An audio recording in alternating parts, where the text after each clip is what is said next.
मंगलाचरण से शुरू करेंगे।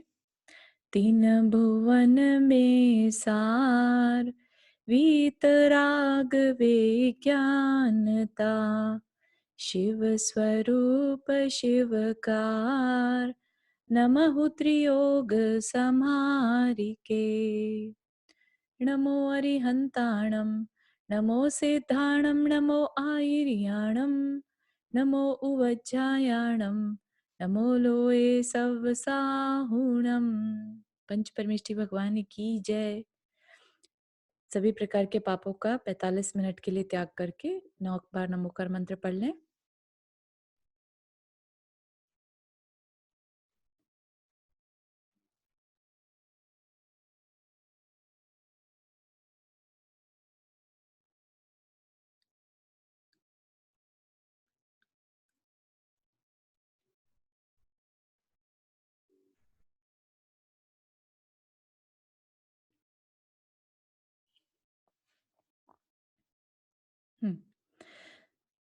तो हम सभी देख रहे थे कि किस तरह से मनुष्य जो जीव है, जीव यानी कि जो सभी के अंदर जो एक जीव तत्व है ना? जो बाहर में बॉडी दिख रही है वो तो क्या है, परमाणु से बना हुआ पिंड। जो अंदर में है, जिसकी जो परमाणुओं कर्म परमाणुओं को इकट्ठा करता है और अगले भव में अगला रीबर्थ करता है, वो सब कौन करता है? वो जीव तत्व करता है। ठीक है, तो सभी के अंदर है, चाहे वो मनुष्य हो, चाहे वो जानवर हो या देव हो और नारकी, सभी के अंदर वो जीव तत्व है। ठीक है, और अपने अपने कर्मों को जो वो इकट्ठा करता है उसके हिसाब से सुख और दुख उठाता है। दुख और सुख कौन भोगता है? जीव। ठीक है, और वो ही कर्मों को इकट्ठा करता है। तो फिर यहाँ पर बता रहे थे कि कैसे कैसे दुख हैं, किस गति के क्या दुख हैं, ताकि फिर हम आगे सवाल करें कि ये दुख, इतने दुख हैं, इनका कारण क्या है ना? कारण जानने के बाद फिर हमारा मन करेगा अच्छा कारण जान लिया तो अब हम इनसे कैसे बच सकते हैं। तो ये ही बस 6 डाला है। ठीक है, 6 ढाल में यानी कि 6 सेक्शन में ये सारी बातें बताई गई हैं। तो हमने देखा था सबसे पहले कि जीव कितनी प्रकार का है, कितनी इंद्रियां किसके पास हैं, और तिर्यंचों के दुख देखे थे, छेदन भेदन ये सब हमने उनका देखा था कि कितनी उनको तकलीफ रहती है। अब हम देख रहे थे नारकी के दुख। ठीक है ना? तो नारकी के दुख जब हमने देखे थे तो हम देख रहे थे, यहाँ पर थे हम, कि वो क्या करते हैं नारकी? तिल तिल करे देह के खंड, असुर भिड़ावे दुष्ट प्रचंड, सिंधु नीर ते प्यास न जाए, तो पण एक न बूंद लहाए। ठीक है, तो ये जो छंद लिखे हुए हैं ये हिंदी में ही है, लेकिन ढूंढारी भाषा होती है ना, तो वो थोड़ी सी हिंदी से डिफरेंट है, लेकिन आप थोड़ी सी कोशिश करेंगे ना तो इनके मीनिंग बहुत इजीली समझ में आते हैं। तिल तिल करे देह के खंड, मतलब कि जो दूसरे नारकी हैं वो तिल तिल मतलब छोटे छोटे तिल के समान टुकड़े करना, देह के खंड देह के टुकड़े करते हैं। और क्या होता है वहां पर? असुर भिड़ावे दुष्ट प्रचंड, कोई भी अच्छी बात बताने वाला नहीं है, सब जो भी हैं सब भिड़ाने वाले हैं। भिड़ाएंगे, पहले एक्साइट करेंगे कि इसने देखो तुम्हारे को ऐसा कहा था, इसने देखो तुम्हें ऐसा कहा था, इसने तुम्हें धक्का दिया था, कुछ भी कह सकते हैं।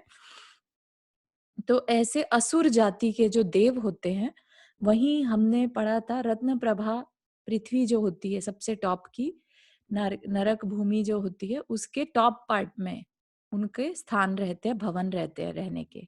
तो वो क्या करते हैं, उनकी ये नेचर रहती है, वो नरकों में जाके तीसरे नरक तक जा सकते हैं और वहां जाकर उनको नारकियों को आपस में भिड़ा देते हैं।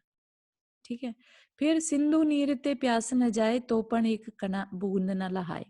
सिंधु नीर मतलब कि सागर के नीर से भी प्यास न बुझे, इतनी प्यास उन्हें लग रही होती है, लेकिन एक बूंद पानी भी नहीं मिलता। ठीक है, तो ये हमने लास्ट क्लास में देख लिया था।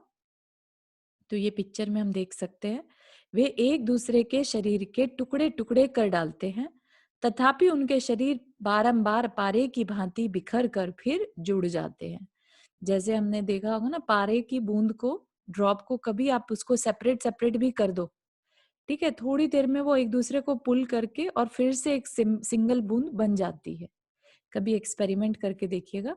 तो वैसा ही शरीर नारकी और देवों का रहता है कि वो अपने शरीर को चेंज कर सकते हैं, वो अपने शरीर को कभी कट भी जाए तो वापस से जुड़ जाता है। जैसे कभी किसी की ऊँगली कट जाए तो यहाँ पर तो जुड़ती नहीं है, लेकिन उनका शरीर के कितने भी टुकड़े कर दिए जाए, कितने भी छोटे-छोटे, वो वापस से जुड़ जाते हैं। और भी ये जो चीज़ देख रहे हैं, वज्र अग्नि में पकाना, ताड़ना देना, शरीर का छेदन-भेदन, ये सब भी वहाँ पर नारकी एक-दूसरे के साथ करते रहते हैं। फिर था कि नारकियों का जो शरीर है वो वैक्रियक शरीर है। ठीक है, तो हमने कल पढ़ा था पद्म पुराण जी के लास्ट उसमें हम देख रहे थे 5 प्रकार के शरीर होते हैं। ठीक है, औदारिक शरीर, वैक्रियक शरीर, आहारक, तेजस और कार्बन। ठीक है, आपको ये याद रखने की जरूरत नहीं है, लेकिन थोड़ी सी जानकारी के लिए बता दें, राइट। अपने शरीर जो है वो औदारिक शरीर होते हैं, जो स्किन से बनते हैं ना, सेल्स के थ्रू बनते हैं। ठीक है, वो हम औदारिक कहते हैं। तो तिर्यंचों के और मनुष्यों के औदारिक शरीर, और देव और नारकी के वैक्रियक शरीर। विक्रियक शरीर क्या? जो विक्रियाओं को कर सके, ऐसे देव नारकियों के शरीर को वैक्रियक शरीर कहते हैं। मतलब कि उन देखने में वो मनुष्य जैसे ही हैं, ठीक है, कि उनका जो है 2 हाथ हैं, 2 आंखें हैं, तो है वो शरीर की जो बनावट है, संरचना है, वो मनुष्य जैसी है, लेकिन उनके शरीर में जो केमिकल कह लो या जिस चीज से उनका शरीर बनता है, वो पारे टाइप की कोई चीज होती है, जिसकी वजह से वो तरह तरह के चित्र विचित्र अपने शरीर को बना सकते हैं। जैसे बोलते हैं ना, देव अपना रूप बदल सकता है। वो कभी कुत्ता, कभी बिल्ली, कभी बंदर, कुछ भी जो चाहे वो बन सकते हैं। जैसे प्रचलित रामायण में हम सुनते हैं ना कि रावण ने किसी साधु का भेष बना बना लिया था। कैसे बना लिया था? विक्रिया रिद्धि थी उसके पास, है ना। विक्रिया रिद्धि भी एक चीज होती है, लेकिन वैक्रियक शरीर में बाय नेचर ये क्वालिटी रहती है, कुछ भी चेंज कर सकते हैं।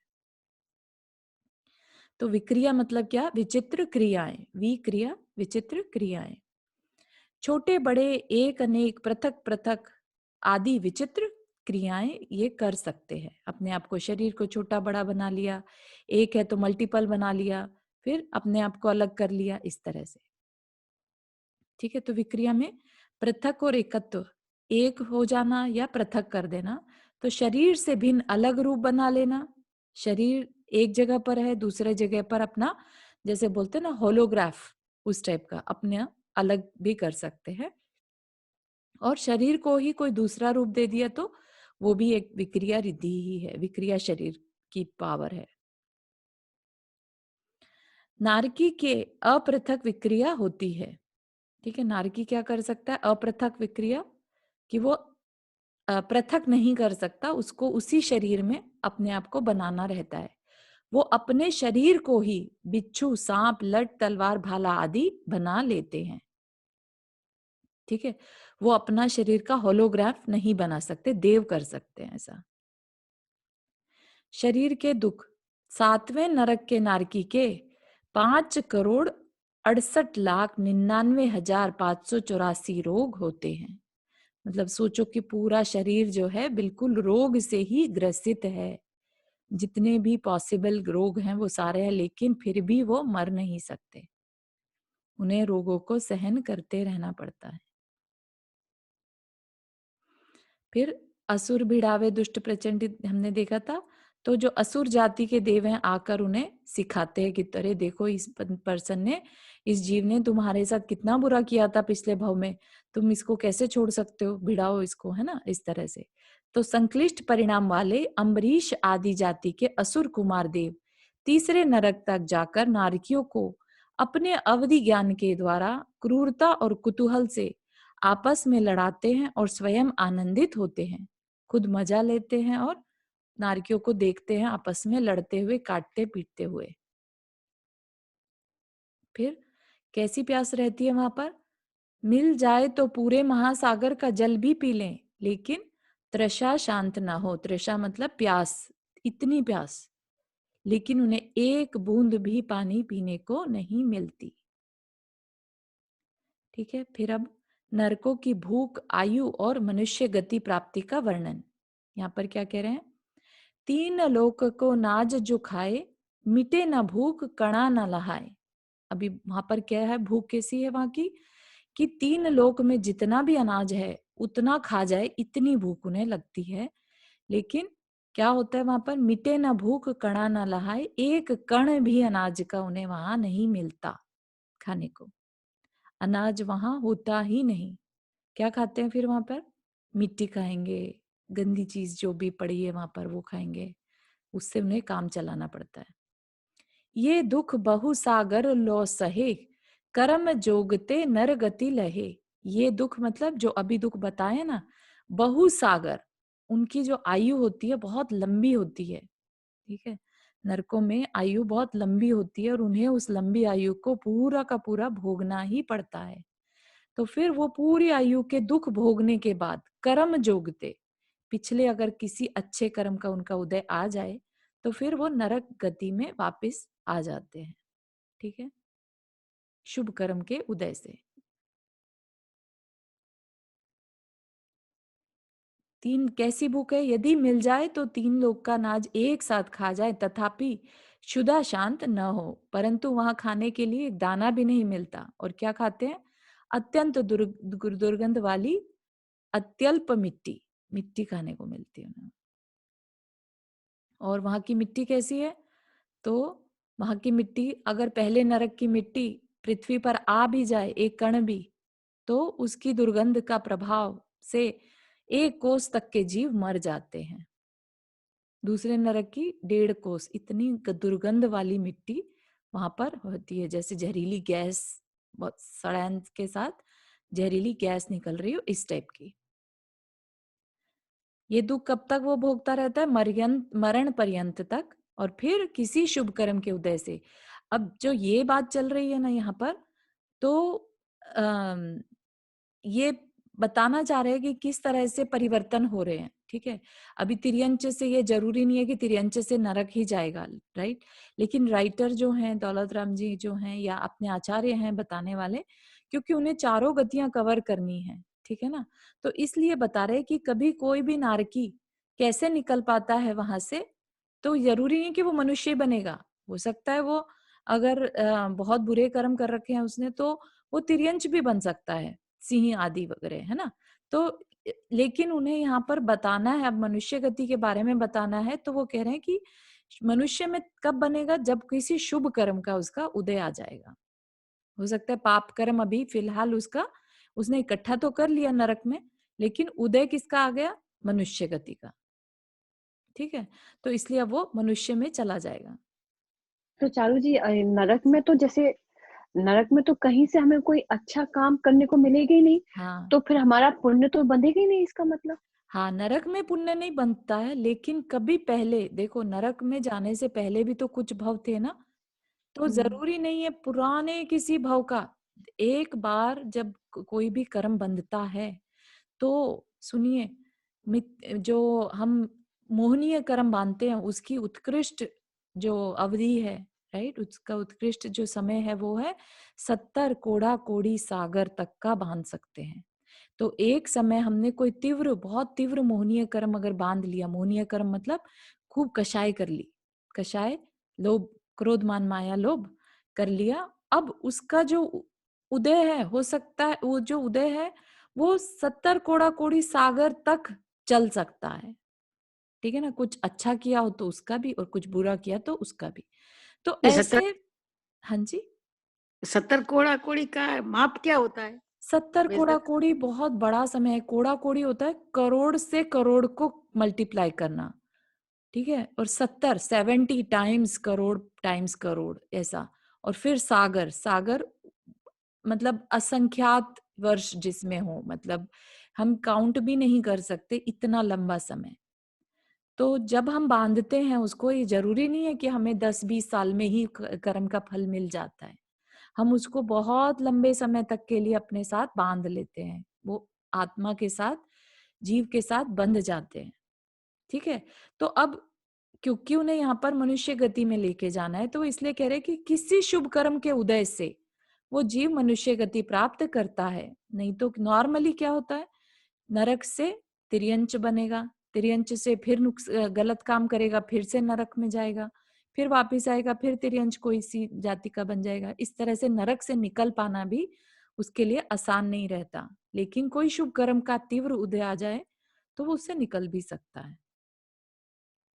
ठीक है ना? तो ऐसा नहीं है कि वहां से निकलेगा कैसे, ये भी क्वेश्चन पूछ सकते हैं ना कि अरे जब ऐसे ही घूमते ही रहना है तो वहां से कैसे निकलेगा, कैसे अपना कल्याण करेगा। तो वो पिछले किसी शुभ कर्म के उदय से, जैसे कि अभी राजा श्रेणिक है, राजा श्रेणिक ने नरक आयु का बंद कर लिया, ठीक है, और उसके बाद उन्होंने अच्छे कार्य करने शुरू कर दिए। तो अब जो अच्छे कार्य किए, ठीक है, उसका उदय एकदम से तो नहीं आएगा, लेकिन जब वो नरक आयु भोग रहे हैं उसके बाद कोई सी आयु का तो उदय आएगा ना। तो जब 6 माह बचते हैं नरक आयु में भी, तब उन्हें पता चल जाता है, जैसे देवों को पता चलता है ऐसे ही नारकियों को भी पता चल जाता है कि उनका मरण होने वाला है। ठीक है, तो तब उनके थोड़े परिणाम शांत हो सकते हैं और उस समय फिर उनके जो शुभ कर्म उन्होंने जो किए होंगे उनका फल मिलना शुरू हो जाता है वहां पर। ठीक है, तो उसके हिसाब से उनकी नेक्स्ट आयु डिसाइड हो जाती है। तो नर जैसे श्रेणिक राजा हैं तो वो नरक से निकलकर अब आने वाले भावी तीर्थंकर होंगे। ठीक है, तो वो अपने कर्म वहां पर भोग रहे हैं, उसके हिसाब से उनके परिणाम हो रहे हैं, करना नहीं चाहते लेकिन हो रहे हैं। ठीक है, लेकिन जब कुछ अच्छा उनके साथ होना हो, शुभ आना हो शुभ आयु का, तो फिर उनके परिणाम भी मरने से 6 महीना पहले शांत हो जाते हैं नरक में भी, और उसकी वजह से फिर उनका शुभ कर्म का उदय हो जाता है वहां पर, और फिर वो अच्छी आयु आगे निकाल पाते हैं, बट रेयर है। ठीक है, तो लेकिन मनाही नहीं है इस तरह की। तो कर्म जोगते नर गति लहे, तो अब नर गति, नर मतलब मनुष्य, गति नर मनुष्य, गति लहे लेता है। नरक कौन से नरक की आयु कितनी होती है ये उत्कृष्ट बता रहे हैं। उत्कृष्ट मतलब ज्यादा से ज्यादा, कम से कम जैसे 10,000 वर्ष है जघन्य, राइट, कम से कम, और उत्कृष्ट हो गई 1 सागर। 1 सागर हमने पढ़ा था, बहुत लंबा समय होता है, करोड़ों करोड़ों वर्षों का। ठीक है, तो दूसरे नरक की 3 सागर, तीसरे की 7, 10, 17, 22 और 33 सागर, मैक्सिमम 33 सागर की आयु बांध सकता है सप्तम नरक का नारकी। उतने टाइम उसे वहां रहना ही पड़ेगा।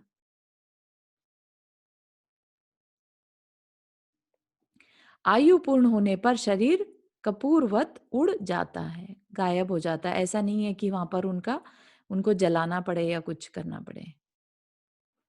ठीक है, तो हमने क्या देखा था, नारकी के दुख देखे थे, कैसे हैं, आगंतुक आते हुए दुख, मतलब जो गेस्ट के थ्रू दिए जाए, किसी दूसरे पर्सन के थ्रू, तो असुर कुमार देवों के द्वारा दुख दिए जाते हैं। फिर वहां शारीरिक दुख होते हैं, भूख प्यास के दुख हो गए, परस्परकृत दुख हो गए, परस्परकृत मतलब एक दूसरे के शरीर को तकलीफ देने वाले। फिर क्षेत्र जन्य दुख हो गए, जन्म से रिलेटेड, जन्मते साथ ही उन्हें उछलना पड़ता है, और उछल के फिर जब वो नीचे गिरते हैं बिच्छू जैसी जमीन पर, तो उनको बहुत तकलीफ होती है, शीत उष्णता उन्हें सहनी पड़ती है। वहां की भूमि जो है, बदबूदार भूमि में उन्हें रहना पड़ता है। वृक्ष जो हमने देखे थे, बिल्कुल उसके वृक्ष है वहां पर तलवार वाले पत्तों वाले, है ना। नदी कैसी है, तो पीप और रक्तवादी नदी है वहां पर, तो इन सब चीजों से उन्हें वहां दुख होता है। फिर मानसिक दुख भी होता है वहां पे, कषायों से, क्योंकि वो अंदर ही अंदर उनकी जो कषाय होती है वहां पर, बहुत खराब कषाय होती है। खराब मतलब खराब, लेश्या वर्ड यूज करेंगे यहाँ पर। जैसे होता है ना, कई लोगों की आदत होती है दूसरों को बिड़ाने की, बैड वर्ड्स कहने की, या निंदा करने की, जेलस करने की। ये सब चीजें क्या है, ये एक तरह की हमारे प्रवृत्ति तो है ना, मन की प्रवृत्ति है, उसको वर्ड दिया, टेक्निकल वर्ड दिया लेश्या। ठीक है, एक है जो पूजा पाठ में लगा है, दान में लगा है, अतिथि सत्कार में लगा है, राइट, भक्ति में लगा है, अपने आप में लगा है, अपनी कमियों को दूर करने में लगा है, तो उसको क्या कहेंगे, उसकी अच्छी लेश्या है। ठीक है, तो ये टेक्निकल वर्ड है लेश्या। तो नरकों में क्या रहती है, नरकों में बुरी लेश्या रहती है। तो बुरी लेश्या सोचो, जो दूसरे को मारने का जिसका मन करे, जैसे यहाँ पर भी स्लॉटर हाउस में जो लोग काम करते हैं, उनकी लेश्या सोचो कैसी हो सकती है। जो दूसरे को मारने से पहले नहीं सोचते, मर्डरर्स होते हैं, उनकी लेशा बहुत खराब लेशा होती है, कृष्ण लेशा तक बोलते हैं, काली बिल्कुल। इतना गंदे उनके थॉट्स रहते हैं कि बस कैसे भी, है ना। जो रेपिस्ट होते हैं, जो चाइल्ड अब्यूज करते हैं, इनकी सबकी लेशा कितनी खराब होती है। ऐसे ही विचारों वाले जो लोग हैं वो कॉन्स्टेंटली नरक में रहते हैं। वहां पे कोई भी अच्छी लेशा वाला नहीं रहता जो शांति दे सके। ठीक है, तो इस तरह के मानसिक दुख वहां पर रहते हैं। फिर वैभाविक, मार काट के परिणामों से, तीव्र संक्लेश परिणामों से दुख। ठीक है, जो वहां के दुख होते ही हैं, मतलब सिर्फ मरने कटने के परिणामों से, परिणाम मतलब जो फीलिंग्स वाले दुख। नारकी मरकर कहाँ उत्पन्न होते हैं? नारकी मरकर संगी तिर्यंच या संगी मनुष्य। ठीक है, मनुष्य बनेंगे या तिर्यंच बनेंगे। देव नरक से नरक में वापस नहीं जाएगा और नरक से देव भी नहीं बनेगा। क्या बनेगा? संगी तिर्यंच, असंगी नहीं, संगी। ठीक है, और ये पर्याप्तक वर्ड जो आप देख रहे हैं, पर्याप्तक आपको बताया था, पर्याप्तियां जो होती हैं, शरीर जिनके पूर्ण होने की पावर जिसमें हो। ठीक है, तो इसको आप इग्नोर कर सकते, टेक्निकल वर्ड है, लेकिन जो भी बनेंगे तिर्यंच या मनुष्य, ऐसा याद रखिएगा। नारकी मरकर या तो तिर्यंच या फिर मनुष्य। और संगी बोला तो कितनी इंद्रियां होंगी संगी है तो? 5। जी, बहुत बढ़िया, है ना। संगी हो तो 5 इंद्रियां होती ही हैं। नरक गति की प्राप्ति का कारण, अब जो हमारा इंटरेस्ट होना चाहिए वो किस में होना चाहिए, कि इसमें जाने का कारण क्या है ताकि हम उससे बचे रहें। ठीक है, तो 2 कारण है, बहु आरंभ और बहु परिग्रह। ये तत्वार सूत्र में भी सूत्र आता है ना, बहु आरंभ बहु परिग्रह। तो बहु आरंभ, आरंभ मतलब कार्य करना, हिंसा के कार्य करना। तो बहुत हिंसा के परिणाम, बहुत हिंसा के कार्य करना, जो जैसे इवन जानवरों को आपस में लड़ाते हैं ना, कभी पहले सुना हो, मुर्गे की लड़ाई होती है या 2 जानवरों को आपस में लड़ाते हैं और खूब इंजॉय करते हैं, है ना। इस टाइप के जो परिणाम है ना, दूसरे का खून बह रहा है और खूब खुश हो रहे हैं, जो ये टेररिस्ट टाइप के लोग रहते हैं, या जो चमड़े का काम करते हैं, या मछली पालन का काम, है ना। जहां पर भी जीवों का घात बहुत होता हो। देखो, गृहस्थी में भी आरंभ होता है, राइट, लेकिन बहु नहीं होता। गृहस्थ क्या करता है, अपने खाने योग्य जरूरी जो हिंसा है, जैसे गैस जलाई तो उसमें कोई कीड़ा आके पड़ गया गलती से, राइट, या चावल बना रहा है, नहीं दिखाई दिया, कोई कीड़ा मर गया, तो वो हिंसा तो है, लेकिन वो बहु की कैटेगरी में नहीं आती। ठीक है, वो आगे हम पढ़ेंगे टाइप ऑफ हिंसा में। ठीक है, लेकिन यहाँ पर कौन सी हिंसा आएगी? यहाँ पर संकल्पी हिंसा, कि हाँ मैं इससे मारूं। उस हिंसा को जो करता है, संकल्प पूर्व करता है कि हाँ मुझे मजा आ रहा है, मेरे को इसको मारना ही है ना। जो मर्डरर्स होते हैं, जैसे सोच के जाते हैं कि आज मुझे मारना है किसी को, ठीक है ना। तो उस टाइप के टेररिस्ट होते हैं, एक ही गोली से कितने लोगों को मार देते हैं, एक ही बंदूक से चला के, है ना, एक साथ ही। और भी बहुत बहुत ज्यादा हिंसा के परिणाम हो सकते हैं। तो ऐसे में क्या होगा, नरक गति ही मिलेगी। तो हम में से तो किसी के ऐसे परिणाम नहीं रहते, तो हम डेफिनेटली अच्छे ही परिणाम करने वाले हैं, भले ही हमें बहुत अच्छी गति अभी, क्योंकि जब तक हम व्रत आदि नहीं लेते तो बहुत अच्छे परिणाम तो नहीं कह सकते, लेकिन सामान्य परिणाम हम अपने कह सकते हैं। फिर बहुत परिग्रह रखना भी नरक गति का कारण है। बहुत तो हम परिग्रह, सॉरी फॉर इंटरप्ट आचार्य जी, तो हम देवगति में तो नहीं जा सकते, राइट? हम जा सकते हैं, ऐसा कुछ निषेध नहीं है, बिल्कुल जा सकते हैं। एक्चुअली टारगेट वही होना चाहिए, और टारगेट ये नहीं होना चाहिए कि हमें देव गति में जाना है, लेकिन देव गति में जाने के जो आगे बताएंगे वैसे, लेकिन देव गति में भी जाने के जो कारण है, ठीक है, अगर हम उन्हें कर रहे हैं, जैसे तपस्या आदि, जैसे संयम, सम्यक, अगर हम सम्यक दर्शन हासिल कर लेते हैं तो नियम से देवगति में जाएंगे। ठीक है ना। तो ऐसा नहीं कह सकते कि हम जा नहीं सकते, हम बिल्कुल जा सकते हैं, ठीक है ना। हमने एक छोटा सा भी नियम ले लिया, लेट से हमने डेली 9 बार नमोकार मंत्र पढ़ने का नियम ले लिया, तो वो एक छोटा सा नियम ही हमें देवगति में ले जालेगा। भले ही हम छोटी जाति के देव बन जाएं, लेकिन वो नियम इज नियम। नियम लेके हम कभी तिर्यंच नहीं बनेंगे। नियम लेने वाला हमेशा देवगति में जाता है। Thank you. ठीक है, तो फिर हम क्या देख रहे थे यहाँ पे, बहुत परिग्रह। परिग्रह क्या है? सामान इकट्ठा करना, पैसा इकट्ठा करना, ठीक है ना। और उसको इकट्ठा करने के चक्कर में हम ये भूल जाते हैं कि प्रकृति ने हर एक चीज का एक बैलेंस रखा है, ठीक है ना। जैसे पानी बहुत ज्यादा इकट्ठा हो जाए कहीं तो बाढ़ आ जाती है, राइट। या कहीं गर्मी ज्यादा बढ़ जाए तो अग्नि के भय बढ़ जाता है, राइट। तो कहीं पर भी अत्यधिक इकट्ठा होना is not good. Same way, हमारी जितनी जरूरतें हैं, हम उससे ज्यादा अगर अपने लिए इकट्ठा करते हैं तो फिर नरक गति की प्राप्ति का कारण बन जाता है हमारे लिए। क्योंकि वो हमारे काम ना आके किसी और के काम आ सकता था, लेकिन हमने किसी और के चेहरे पर हंसी ना देखकर अपने घर में भरना ज्यादा अच्छा समझा। तो वो परिणामों के कारण, भरने में कोई प्रॉब्लम नहीं होती, लेकिन जो वो परिणाम है अंदर में आसक्ति के, कि बस मेरे ही पास आता रहे, राइट। तो उसमें क्या हमने भूल गए हम एक चीज को, कि दूसरे का भला हो चाहे ना हो, मेरा भला होना चाहिए। तो उस परिणाम की वजह से नरक गति की प्राप्ति होती है। देखो, भरत चक्रवर्ती है, कितना वैभव कितना वैभव, राइट। लेकिन क्या उन्हें नरक गति मिली? नहीं मिली ना, क्योंकि परिग्रह बहुत था उनके भी, लेकिन वो परिग्रह से जुड़े हुए नहीं थे। यहाँ पे क्या वर्ड यूज किया? तीव्र मूर्छा का परिणाम। ये बहुत इंपॉर्टेंट है। सबको लगता है कि नहीं, पैसा आ गया तो पैसा गलत चीज है, पैसा हमें नरक में ले जाएगा। पैसा नहीं ले जाता, पैसे से अटैचमेंट की जो फीलिंग है ना, वो लेके जाती है, ठीक है। तुम्हारी अलमारी में कितने भी कपड़े भरे रहें, लेकिन अगर तुम्हें उससे अटैचमेंट नहीं है तो उससे कोई तकलीफ नहीं है, ठीक है ना। फिर तुम्हारा उसको कभी ना कभी देने का भाव भी हो जाएगा कि मुझे क्या करना इनसे, है ना। तो उससे छूट सकते हो तुम। लेकिन कोई समझे ही नहीं इस चीज को, बस इकट्ठा इकट्ठा करे चला जा रहा है। उसके अंदर क्या भाव है कि सब कुछ मुझे ही मिल जाए, बाकी किसी को कुछ ना मिले।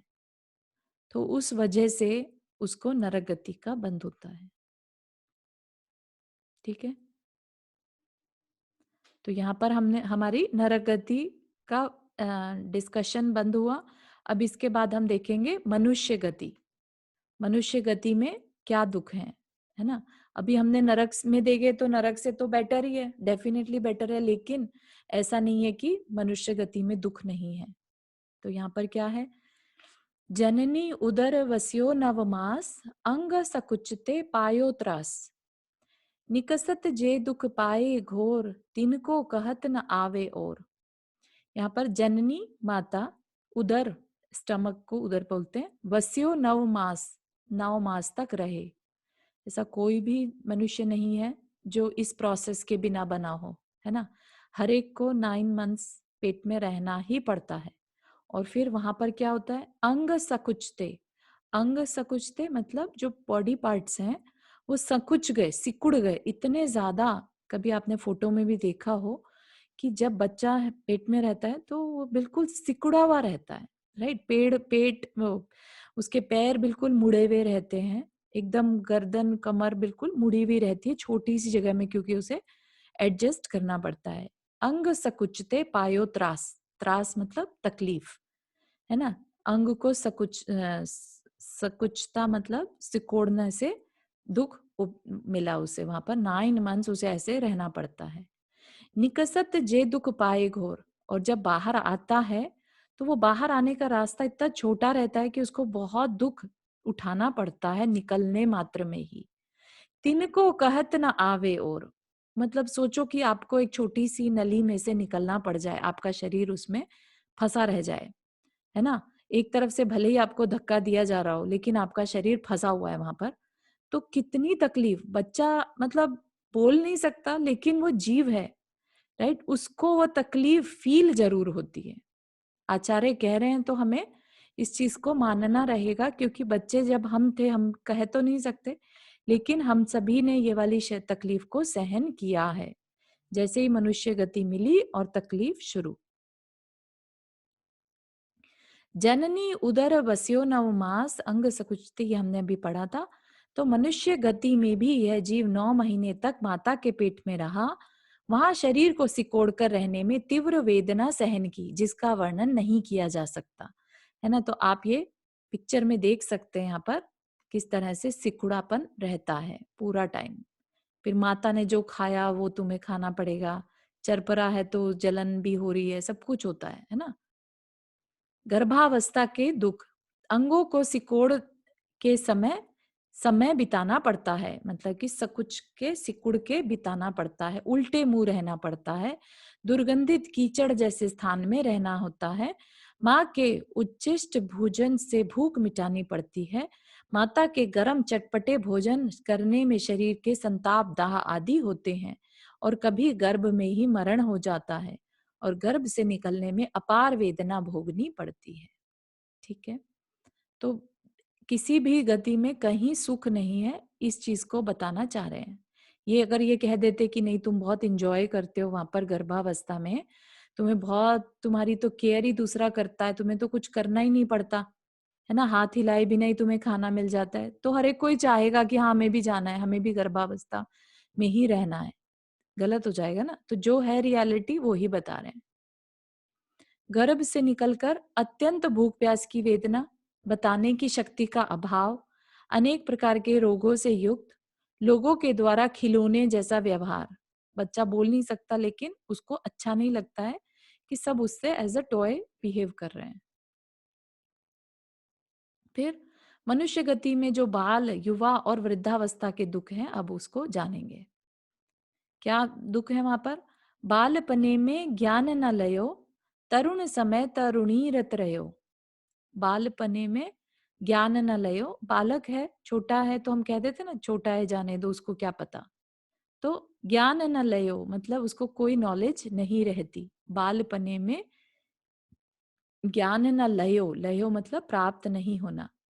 तरुण समय, तरुण युवावस्था जो हो जाती है ना, टीनेजर हो गए उसके बाद से लेके और 40-50 की एज तक तरुण समय, तरुणी रत रहे हो, उनकी प्रायोरिटी क्या रह जाती है? पार्टनर के साथ समय बिताना।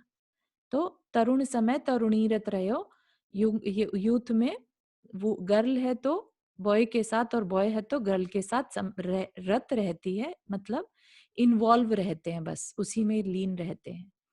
अर्ध मृतक सम बूढ़ापनो, अब जब उसके ऊपर एज निकल गई, अब किसके भरोसे हो गए? बच्चे हमारा कर देंगे तो ठीक है, अब हमसे क्या याद होता है, हम नहीं कर सकते, काम भी अपना करने में सक्षम नहीं रहते, राइट, उठने बैठने में तकलीफ। अर्ध मृतक मतलब कि आधे मरे हुए के समान। कैसा है? जो बुढ़ापा। कैसे रूप लखे आपनो, किस प्रकार से अपना रूप लखें? क्यों?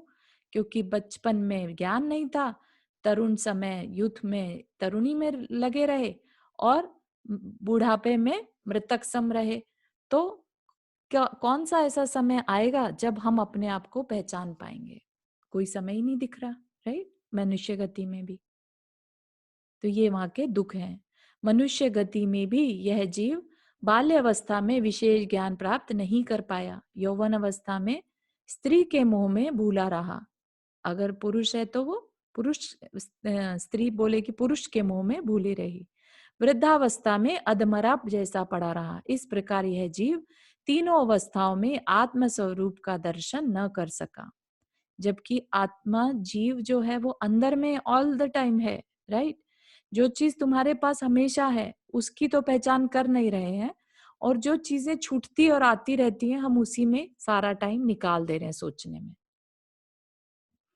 तो 3 अवस्थाएं हमने देखी, बचपन, जवानी और बुढ़ापा। मनुष्य गति के दुख क्या है?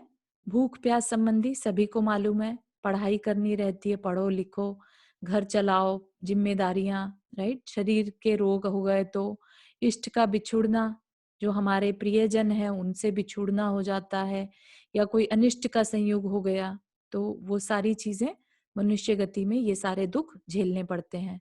फिर समाज में, परिवार में उपेक्षा वाले दुख, कोई नहीं समाज में तुम्हें पूछे तो भी प्रॉब्लम है, कोई परिवार में तुम्हें रिस्पेक्ट ना दे तो भी प्रॉब्लम है, राइट? ये सारी तरह के दुख हो गए। फिर निर्धनता, पैसा ना हो किसी के पास तो उससे रिलेटेड दुख हो गया।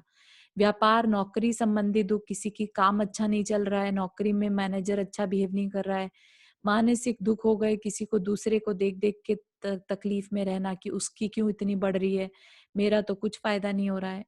इस तरह के कॉन्स्टेंटली किसी ना किसी तरह का दुख बना ही हुआ है मनुष्य गति में भी, राइट? ये सब तो, ये वाले दुख तो हम इजीली फील कर सकते हैं ना। ऐसा कौन है जिसको कि इन दुखों में से कोई भी दुख ना होता हो?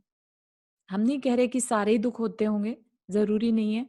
हो सकता है किसी का समाज में अच्छा नाम हो, लेकिन जरूरी नहीं है कि उसके परिवार में उसको इतनी रिस्पेक्ट मिलती हो, राइट?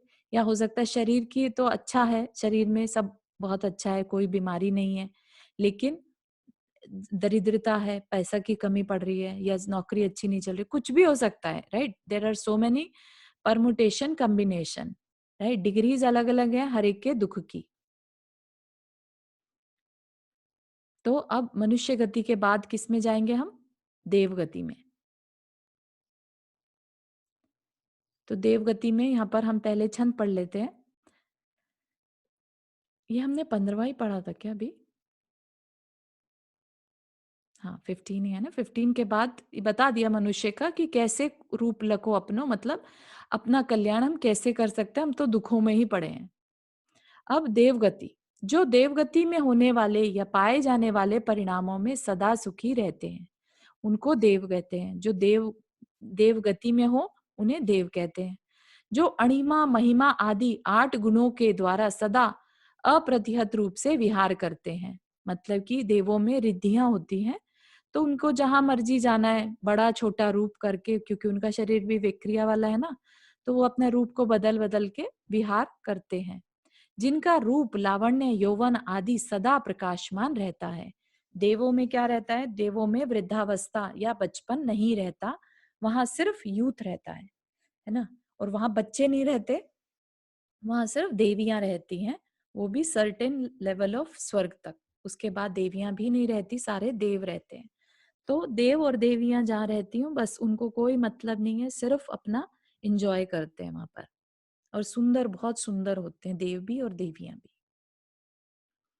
तो यहाँ पर बता रहे हैं कि देव और देवियां कितनी प्रकार के होते हैं।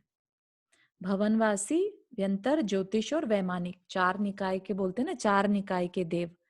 तो कौन से? भवनवासी, भवनवासी, व्यंतर और ज्योतिष, इनको क्या बोलते हैं? भवनत्रिक। 3 हो गए ना, ये 3 जो होते हैं उनको त्रिक में इकट्ठा लिया जाता है कई बार। ये थोड़े से नीची जाति के देव होते हैं, इसलिए इनको क्या बोलेंगे? भवनत्रिक। और वैमानिक, क्योंकि ये सिर्फ ऊपर वाले स्वर्गों में ही होते हैं, मध्य लोक के ऊपर, जो मिडल यूनिवर्स है उसके ऊपर वाला पार्ट में ही होते हैं वैमानिक। और जो ये 3 हैं, भवनवासी, व्यंतर और ज्योतिष, ये कहाँ होते हैं? ये मध्य लोक में और अधोलोक में। ठीक है, तो इनको थोड़ा सा डिफरेंटली बताया जाएगा, भवनवासी, व्यंतर, ज्योतिष और वैमानिक को थोड़ा सेपरेट। ठीक है। देव गति में भवनत्रिक का दुख, देखो अभी हमने जाना ना। ये चारों नीचे ये नंबर क्या दिए हुए? हाँ, नंबर है इनके टाइप्स, कितने टाइप के होते हैं। भवनवासी जो हैं वो 10 तरह के होते हैं, जैसे अग्नि कुमार, वायु कुमार, है ना, ऐसे 10 प्रकार के होते हैं भवनवासी। प्रकार के ज्योतिष 5 और वैमानिक 2। ओके। ठीक है, कल्प और कल्पातीत 2 तरह के। ठीक, इस तरह से व्यंतर में जैसे हमने देखा था राक्षस, पिशाच, भूत, है ना, तो ये इनके भेद प्रभेद है। ज्योतिष में ऐसे सूर्य, तारा, चंद्र मंडल, है ना, नक्षत्र, ये ज्योतिष के आ जाएंगे।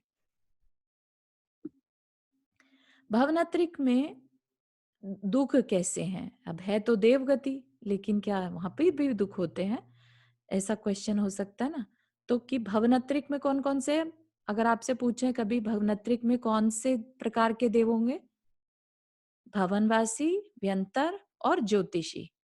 ठीक है, भवनवासी जो होते हैं जो असुर कुमार जाति के, व्यंतर हो गए जो भूत पिशाच, और ज्योतिष हो गए तारागण आदि। ठीक है, तो ये हैं देव। देव गति के जीव। तो इनके क्या दुख हैं वो जानेंगे। कभी अकाम निर्जरा करे, भवनत्रिक में सुरतन धरे, विषय चाह दावा नल दयो, मरत विलाप करत दुख सयो। क्या हुआ, कभी कौन, अब क्योंकि हम मनुष्य गति से देवगति की तरफ शिफ्ट ले रहे हैं इसलिए ऐसा बताया जा रहा है, ठीक है। नहीं तो एक तिर्यंच भी देव गति में जा सकता है, ऐसा कोई भी निषेध नहीं है, ठीक है ना। हमने कितनी बार देखा है ना, देव बन गया, वो कुत्ता था, उसको नमोकार मंत्र सुनाया, या नाग नागिन थे। ये सब जो प्रथमानुयोग पढ़ने का, स्टोरीज पढ़ने का यही फायदा है कि हम इन चीजों को अप्लाई कर पाते हैं। जो सीख रहे हैं हम, जो ये टेक्निकल नॉलेज हम ले रहे हैं अभी, उनको हम प्रथमानुयोग के थ्रू अप्लाई कर पाते हैं, वो याद रह जाती हैं उनके थ्रू, है ना। तो त्रियंच भी देवगति में जा सकता है, लेकिन यहाँ पर क्योंकि हम मनुष्य गति में हैं, अभी पढ़ रहे हैं, उसके बाद शिफ्ट लेना है तो देवगति के बारे में जानना है। तो क्या कह रहे हैं, कभी अकाम निर्जरा करे। अकाम निर्जरा क्या होती है, जब निर्जरा तो करी, निर्जरा होती है कर्म का क्षय, ठीक है, लेकिन अकाम निर्जरा मतलब कि उसको बिना किसी कारण से, अकाम निर्जरा बिना किसी कारण से निर्जरा करना, वो अकाम निर्जरा करने से क्या हुआ, भवनत्रिक में सुरतन धरे, ठीक है। भवनत्रिक में सुरतन, सुरतन होता है देव, देवतन, देव का शरीर मिला, कहाँ गए, भवनत्रिक में। भवनत्रिक भवनवासी, व्यंतर और ज्योतिष, ठीक है। फिर वहां पर क्या दुख हुए, विषय चाह दावा नल दयो, मरत विलाप करत दुख सयो। तो अब वहां पर क्या हुआ कि देव तो बन गए, लेकिन बाकी देवों को देख देख कर चिढ़ते रहे। वहां पर मानसिक दुख बहुत है। देव में शरीर से संबंधी कोई दुख नहीं है, सबके शरीर सुंदर हैं, सबके शरीर हेल्दी हैं, कोई शरीर में तकलीफ नाम की चीज नहीं रहती। उनको जो चाहिए, जैसा चाहिए वैसा वैसा सब मिल जाता है शरीर से रिलेटेड, लेकिन वहां पर मानसिक दुख बहुत रहता है। और क्या दुख रहता है उनको, कि जब वो मरते हैं, मरत विलाप करत दुख से हो, मरने से पहले देवों को पता चल जाता है कि उनके मरण होने वाला है, तो वो छोड़ना नहीं चाहते, ठीक है ना। तो अब वो उन्हें जब पता चलता है कि हमारी आयु खत्म हो रही है, तो वो इतना दुख करते हैं कि वो दुख भी, उसकी वजह से उन्हें वापिस से त्रियंच में जन्म लेना पड़ जाता है, इतना दुख कर लेते हैं। तो दुख हर गति में है। वो एक अलग बात है कि देव गति में कम है और नरक में ज्यादा है ना, कंपेरेटिवली। तो विल प्रिफर कि ठीक है, चलो हम ऐसा करते हैं, हमें जाना तो है ही है किसी ना किसी गति में, तो हम देव गति चूज करेंगे, क्योंकि वहां दुख जो है वो कम है ना। लेकिन दुख तो है, ऐसा नहीं तो मानेंगे। देवगति में भी मन तो उनके होता है। तो हाँ। जैसे उनको अगर ये पता चल जाए कि हम मरने वाले हैं, तो हम्म। उस टाइम वो ये सोच सकते हैं कि हम ऐसा क्यों कलेश कर रहे हैं, मरना तो है ही हमें एक दिन। तो ऐसा उनका मन, ऐसा भी वो सोचते होंगे देवगति में। ऐसा देखो, जैसे मनुष्य में भी है, आपको कोई बहुत ही अच्छा लगता है पर्सन, राइट, और वो आपकी लाइफ से जाए, या आपका कोई बहुत ही अच्छी आपकी कोई सामग्री है और वो आपसे छूट रही हो, तो आपको पता है छूट रही है, लेकिन फिर भी एक दुख होता है, राइट। इतनी हम्म। समझ नहीं रहती कि ठीक है छूट रहा है, तो मैंने इंजॉय भी तो किया इतने वर्षों, छोड़ रहा है तो छूट रहा है, इट्स ओके। लेकिन क्योंकि हम्म। अटैचमेंट एक ऐसी चीज है, अटैचमेंट हो जाती है ना, तो ऐसा ही अटैचमेंट देवों को वहां पर अपनी उस गति से हो जाता है कि जब उन्हें पता चलता है कि अब उनका ये सब वैभव, ये सुंदरता, ये शरीर, ये भोग, ये सब छूटने वाले हैं, तो उनको कांस्टेंट दुख होने शुरू हो जाता है कि हाय मैं मरा, हाय मैं मरा, हाय मैं गया, अब क्या होगा मेरा, अब कहाँ जाऊंगा, क्या होगा मेरा, तो इस तरह से बहुत ज्यादा दुख उसको होने लगता है, और उसको डर लगता है परिणामों कि में मैं नरक में स्थिरता नहीं नहीं है जाना वापस चाहता, भी। है। हम्म। तो डर के मारे वो दुख करता है, अरे मैं पता नहीं क्या कर लूंगा, मेरा क्या होगा, इस तरह के। तो इसी का काम निर्जरा बोलते हैं क्या? नहीं, इसको अकाम निर्जरा नहीं कहते। अकाम निर्जरा होती है बिना, दुख आया जैसे, और हमने उसको शांति से सहन कर लिया, लेकिन हाँ हाँ। अपने को जाने बिना, ठीक है, अपनी आत्मा के कल्याण के लिए कर्म का क्षय नहीं किया। कर्म का क्षय तो किया, लेकिन सिर्फ इसलिए कि ठीक है अब दुख आ गया तो क्या करूं, चलो शांति से सहन कर लेता हूँ। ठीक है। तो उस दुख देने वाले कर्म को सहन तो किया, क्षय तो करवाया उसका, लेकिन बिना अपने को जाने। अपने को जान के अगर करता तो सकाम निर्जरा। अभी क्या कर रहा है वो? अकाम निर्जरा। अकाम। अच्छा। सकाम करता तो वैमानिक में जाता।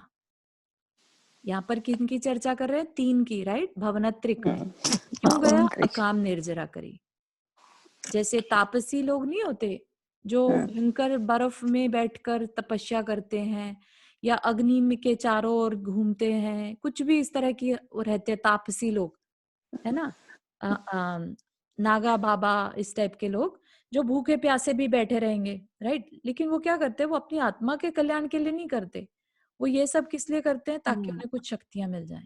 अघोरी लोग, अघोरी। अघोरी अच्छा। लोग, है ना? हाँ, वो मांस भी खाते रहेंगे, दिन भर खाएंगे और रात भर तो तपस्या ये करेंगे। ये अकाम निर्जरा हुई ये मतलब। अकाम निर्जरा हो जाएगी। जो तप तो करते हैं लेकिन बिना अपने को जाने। और फिर सकाम निर्जरा को ही सकाम क्या हुआ? निर्जरा जब अपने को जान के अपनी आत्मा के कल्याण के लिए जब हम कोई नियम व्रत लेते हैं, हाँ, चाहे अच्छा, वो जो छोटा ही निर्जरा हो, करते हैं जो। हाँ, लेकिन वो कहाँ लेके जाएगा हमें? वैमानिक देवों की तरफ। Okay, thank you. ठीक है। ठीक है, तो आज के लिए इतना ही रखते हैं। किसी को कोई प्रश्न? चारू, अगर हमने यहाँ पे अपने लास्ट टाइम बोला था कि पास में विदेह क्षेत्र भी है यहाँ पे, है ना? हम्म, हेवन पास में, में तो नहीं है। हेवन में जैसे देवगति के वहां पे जाने के बाद मतलब वहां जाने के बाद भी तो हम लोग ये सब कर सकते हैं अगर हमें हाँ याद हाँ रहता हाँ हाँ। कि हम अच्छा, ये कहा था क्या कि है। देव गति में जाकर, ठीक हाँ है, हाँ देव गति में लेट से आप चले गए, अब आपका मन हुआ कि मैं तीर्थंकर के दर्शन करूं, हाँ ठीक है, तो आप विदेह क्षेत्र में जो इस टाइम विराजमान है, विद्यमान तीर्थंकर हैं, राइट, उनके दर्शन आप ऐसे कर सकते हैं। ओके। तो ऐसा, वही होता है, वहां जाके ये सारी चीजें याद हुई तो हम वहां पे ये सारा करेंगे, हाँ, वही वो ये अपने सब याद संस्कार हो पाना, सम्यक दर्शन है तो याद रहेगा, ठीक है। हाँ सम्यक दर्शन है तो वो उसका काम यही रहता है, वो जिनेंद्र देव के भक्ति में लगा रहता है, वहां पर भी देव गति में भी, और तत्व चर्चा, सिर्फ फिर हम ये लोग स्वाध्याय। यहाँ से नीचे ना जाके वैमानिक देव भी बन सकते, ये वाले लोग, ये वाले देव जो है ऐसे होता है। कौन जैसे से ये देव? भवनात्रिक जो देव है ये हाँ, लोग वैमानिक देव में भी जा सकते हैं अगर वहां पे अच्छे कार्य किए उन्होंने नहीं तो। नहीं नहीं, देव से देव नहीं बनते, देव से वापिस तिर्यंच मन या मनुष्य में वापिस आएंगे, हाँ ठीक है, फिर अच्छा कुछ काम करेंगे तो वैमानिक के लिए अलग परिणाम करने पड़ेंगे इन्हें।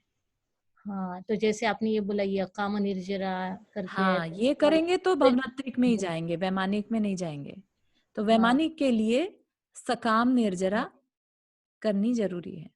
हाँ इन देवों की भी वो जो गले में माला होती है हाँ वो 6 महीने पहले मुरझा जाती है।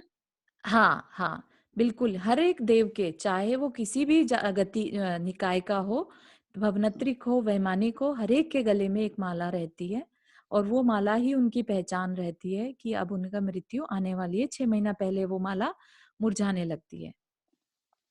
Okay, thank you. हाँ, केवल ज्ञान नहीं, केवल ज्ञान देवगति से नहीं हो सकता। केवल ज्ञान सिर्फ मुनि मनुष्य महाराज को गति होता है। से या मनुष्य गति में आना पड़ता है। हाँ, है ना, उसके लिए मनुष्य गति ही पॉसिबल है। उसमें भी साधु जो तपस्या है वो जिनेंद्र देव के बताए हुए मोक्ष मार्ग पर चलकर ही पॉसिबल है। दिगंबर साधु ही बनना पड़ेगा। हाँ, उसके लिए जैसा तीर्थंकर की वाणी में बताया गया है, मोक्ष मार्ग, रत्नत्रय, है ना, सम्यक दर्शन, ज्ञान चारित्राणी, उसको फॉलो करना ही पड़ेगा। केवल ज्ञान तो हमारी एक विशुद्ध अवस्था है ना, तो एक तरह से हमें अपने उन घातिया कर्मों का नाश करना पड़ेगा तपस्या के थ्रू फर्स्ट, तब जाके हमारे अंदर से ही, हमारी आत्मा में ही है केवल ज्ञान, लेकिन उसको प्रकट करने के लिए जो कर्म उसे रोके हुए हैं उनको क्षय करना पड़ेगा। ठीक हुआ?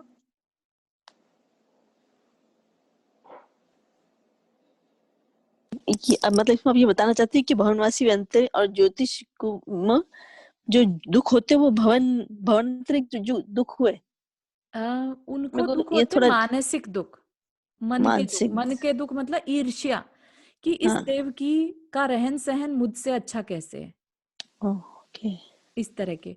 फिर क्या होता है कि इंद्र आदि जो होते हैं वो छोटे देवों को कभी कह देते हैं, ऑर्डर दे देते हैं कि भाई तुम ऐसा करो, हाथी बन जाओ। जैसे हाँ ऐरावत हाथी का नाम सुना है ना। हाँ हाँ ऐरावत हाथी और कोई नहीं है, आभियोग्य जाति के देव होते हैं, अच्छा ठीक है। तो इंद्र उनको आज्ञा देता है कि तुम ऐरावत हाथी बन जाओ। तो इस तरह के उन्हें ऑर्डर्स को सहन करना पड़ता है, तो उन्हें अच्छा नहीं लगता, ऐसा उन्हें सहन करना पड़ता है उनकी योग्य अच्छा अवस्था के कारण, उनको फॉलो करने पड़ते हैं ऑर्डर्स। क्या मतलब वो भी तो वहाँ खुश उनको नहीं वहाँ है कोई हाँ तो उनको वहाँ इसलिए कोई समझाने वाला नहीं होता? जैसे अगर हम अपने यहाँ मनुष्य गति में अगर हम ईर्ष्या करें या द्वेष करें तो कोई हमें समझा देता है कि नहीं मत सोचो, ठीक है। तो ऐसे कोई देव गति में ऐसे एक दूसरे को संबोधन नहीं करते? संबोधन करने वाले करते भी होंगे, जो सम्यक दृष्टि देव हैं वो कह सकते हैं, लेकिन समझ में नहीं आएगी। जो मिथ्या दृष्टि होते हैं ओके। उनको जल्दी से बात समझ में नहीं आती कि मत दुख करो, है ना। उनको लगता है कि भाई क्या, जब वो विश्वास ही नहीं करते सोल में, राइट, तो उन्हें इन चीजों से भी मतलब नहीं रहता कि दुखी क्यों ना हो, मुझे जब दुख हो रहा है तो मैं होऊंगा दुख, क्या दिक्कत है, तुम्हें क्या दिक्कत है। समझ रहे हैं आप। ये बात समझ में तभी आती है कि जब हमें अपना कल्याण करना हो, कि मत दुखी हो, क्या रखा है दुख करने से, अपना ही नुकसान होगा, तभी तो हम नहीं करते, है ना। जब हम अपने आप को पहचानते हैं कि इसमें हमारा दुख है, हमारा नुकसान है, हमें कर्म बंद होगा, तब जाके हम नहीं करते ये सब काम, राइट, कि या दुखी ओनली होना अच्छा मनुष्य नहीं है। गति में ही ये सोच सकते हैं। है ना, मनुष्य गति में ये विवेक रहता है, देव गति में विवेक नहीं रहता। हाँ क्योंकि देव को तो अहम है कि हम बहुत अच्छे हैं, हाँ, हमारे उसको से बस नीचा हाँ अच्छा उनका ही अहम दिखता रहता है। है हाँ। और अपने को मनुष्य को पता है कि अपने को क्या कमी है, अपन मतलब कोशिश करेंगे अच्छा करने की उल्टा। हाँ, है ना। हाँ और तो समझ में आया। मुझे एक बात और पूछनी थी, अगर जी, जैसे हम बच्चों को जू जू लेकर जाते हैं हाँ तो जी। वो जानवरों को देखते हैं, उसमें भी हमारा पाप पड़ता है?